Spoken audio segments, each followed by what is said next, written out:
Propriedades periódicas.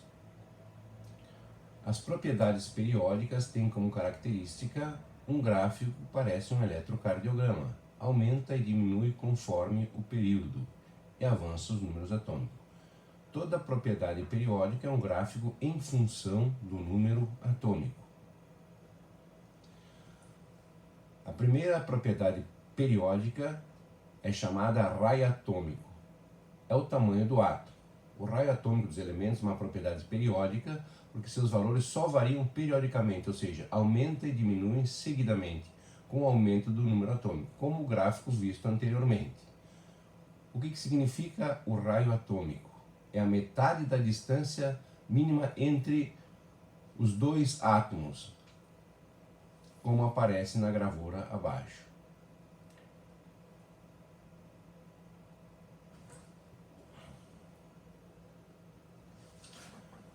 Observando as tabelas que aparecem aí, primeiro, o gráfico embaixo à esquerda representa um gráfico de uma propriedade periódica. Aumenta e diminui conforme o tamanho e os períodos vão passando.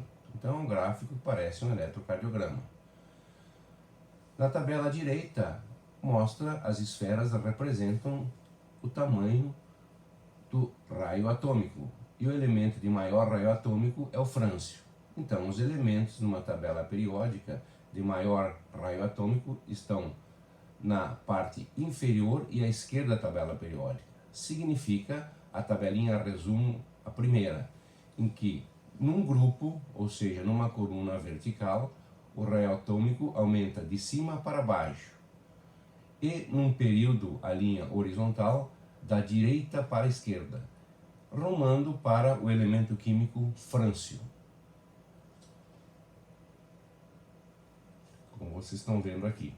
Tá?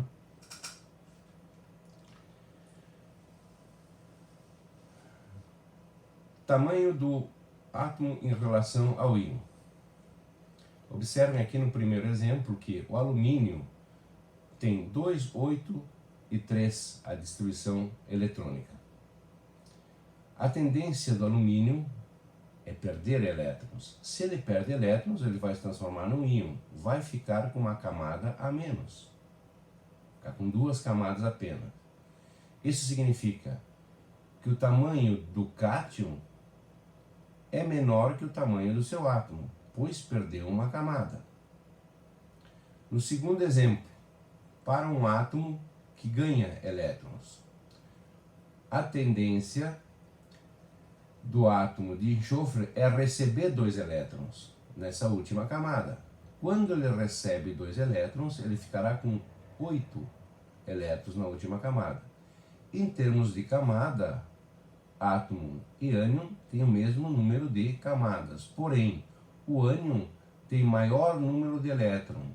Isso significa que haverá uma expansão um pouco maior da eletrosfera, fazendo com que o ânion se torne maior. Resumindo, o tamanho do ânion sempre será maior que o átomo que deu origem. Até a próxima aula.